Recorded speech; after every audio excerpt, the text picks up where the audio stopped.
Hey, family. This is David Lee, author of the book Sunday Morning Stick Up: What Your Pastor Doesn't Want You to Know About Tithes. Listen, I wanted to take just a brief moment to share some information as well as my prayer with you with this coronavirus disease that's gripping our nation and the world. I'm going to share with you some information here that's posted by the CDC that I think is very helpful as we are all trying to come to grips with what's happening across the world. All right, so here, this information can be found on the cdc.gov's website, and it says here, coronavirus disease 2019 COVID-19. If you are at higher risk, who is at higher risk?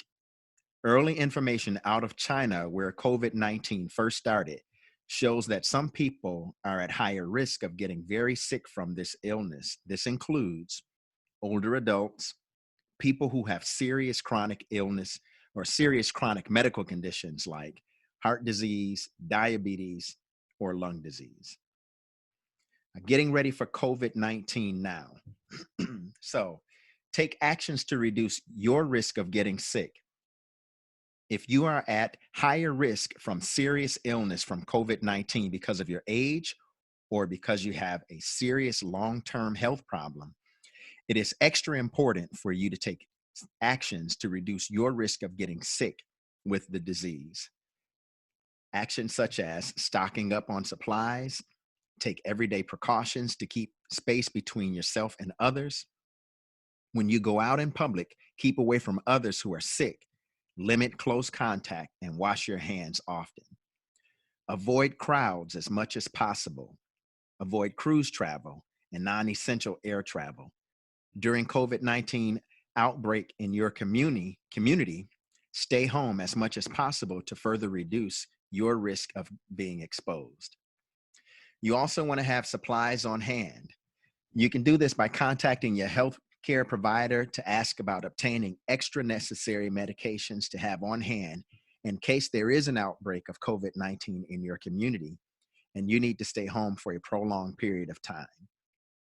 If you cannot get extra medications, consider using mail order for your medications. I use that, and it's very helpful, especially to help you to avoid going out to, let's say, like a CVS or a Walgreens, if that's normally where you get your medications filled. CVS, Walgreens, Target, places like that, including Walmart. I know that they fill medications as well. So if you do mail order, that can prevent you from having to have to go to places like that where large crowds can gather. Be sure to have over-the-counter medicines and medical supplies, such as tissue, to treat fever and other symptoms.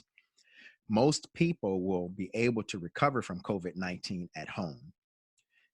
Have enough household items and groceries on hand so that you will be prepared to stay at home for a period of time. Now, I would tell you, I order groceries pretty regularly online from my local grocery stores. It's just a lot more convenient for me that way with my busy schedule. But if you're ordering online, there are different grocers that will give you a discount for your first time order. So it actually can save you some money if you do place an order online for your groceries and have those delivered. Generally, if the item is going to be out of stock, whoever it is that's picking your order, they generally will contact you real time while they're filling their order to say that this item is out of stock. We're replacing it with XYZ. Is that okay with you?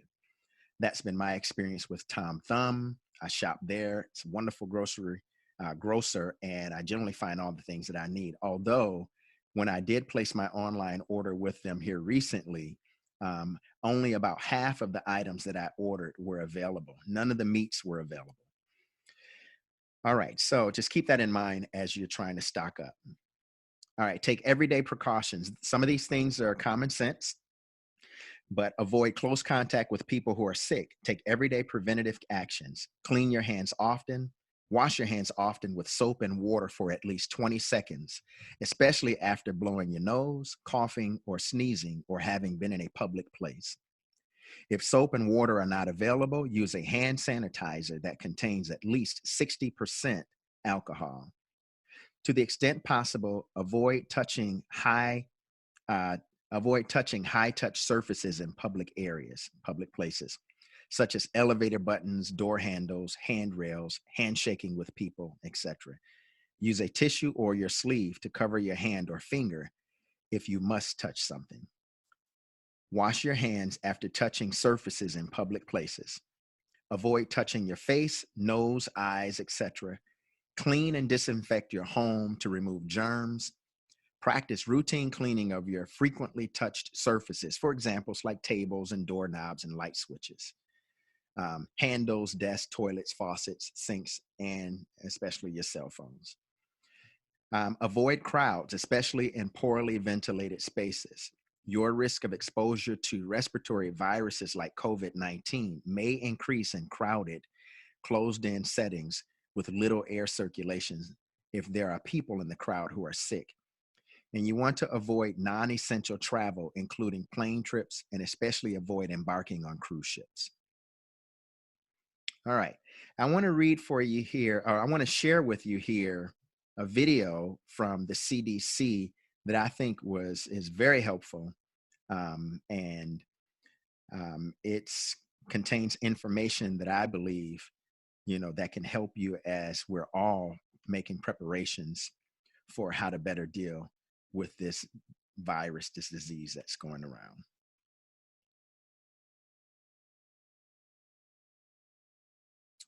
All right, let me just pull this up so I can get this shared for you here.